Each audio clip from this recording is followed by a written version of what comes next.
Asalaamu calaykum waraxmatullaahi wabarakaatu. Walaalkiin Axmed Nuur oo inoo soo gudbinaya maanta mot français en Somali partie 5 kelmadihii Faransiiska ee ku baxay luqadda Soomaaliga qaybtii shanaad. Kelmadahan maanta dhegan doono waa kelmadaha soo socda.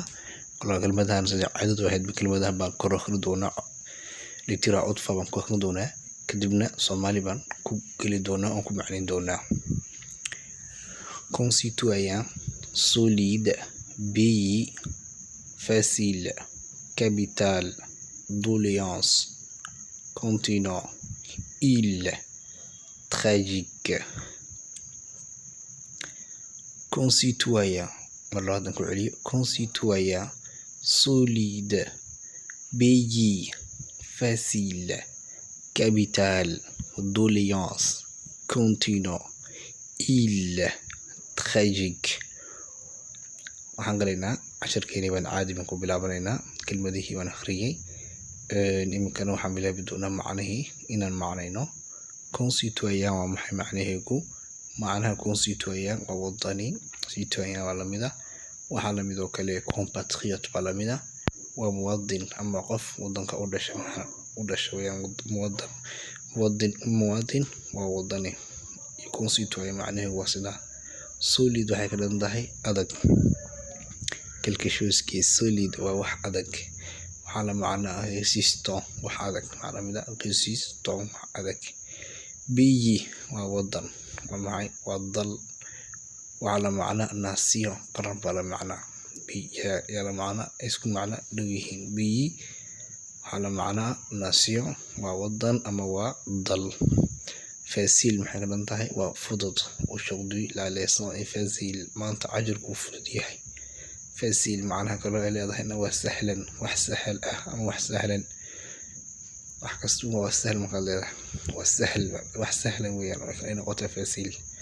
kelmadda eriga ku xiga waa capital. maxaa ku xiga? waa caasimad. capital waxay macnaheedu kubad noqotaa waa caasimad, oo waxay kaloo noqotaa waa magaalo, waxay kaloo noqotaa xagga dhaqaalaha marka loo isticmaalayna waxay noqotaa waa lacag bay noqotaa.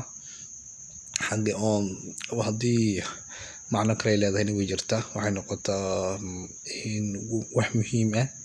waa shaygan, waa shay capital hadii la yiraahdo, waa shay muhiim ay noqotaa, muhiimna way noqotaa.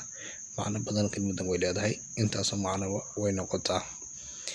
Doléance, kelmadan doléance waa maxay? wax cabasho. waxay la macno tahay kelmadan plainte bay la macno tahay. quelqu'un qui se plaint toujours on appelle dolent, ou bien on appelle plaintif baa la yiraahdaa. qofka markastiba cawdo, dadka uu cawdo ama cabashada badan waxaa la yiraahdaa warbaxan plaintifka. markaas quelqu'un qui se plaint toujours on appelle plaintif ama dolent baa la yiraahdaa. Continent waa maxay? qaarad. qaarad weeyaan continent. continent waa maxay? waa qaarad. mise qaaradood baa jira adduunka, 5 qaaradood baa jira. waan wala garanay gebiganuba.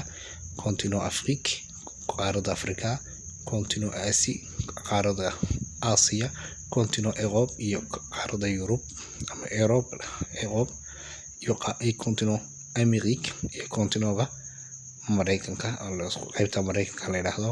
qaarada Mareykanka ku yaali ee qaybta dambaysa ee la yiraahdo continent Antarctique baa la yiraahdaa. Oceaniga oo dhan isku Antarctique, Australia iyo dhulka ku midaba waa qaarada barafka iyo dhulka xagga hoose ay ku taal Australia ka mid tahay. 5 qaaradood weeyaan. kelmadda ku xig waxa kelmadda kale ku xigta waa île, waa jasiirad. île waa maxay? waa jasiirad. Tragique waa maxay? waa naxdin leh, laga naxo. waa arrin naxdin leh, waa arrin laga naxo. c'est un événement tragique, waa arrin, waa dhacdo naxdin leh, waa dhacdo laga naxo, argagax wadato laga naxo weeyaan. maanta casharka waan ku joojinaynaa. insha Allah haddaad nagu cusub tihiin anaga ilaabina inaad subscribe noo saartiin channelka ama sabonaysiin notification-gana furtiin halka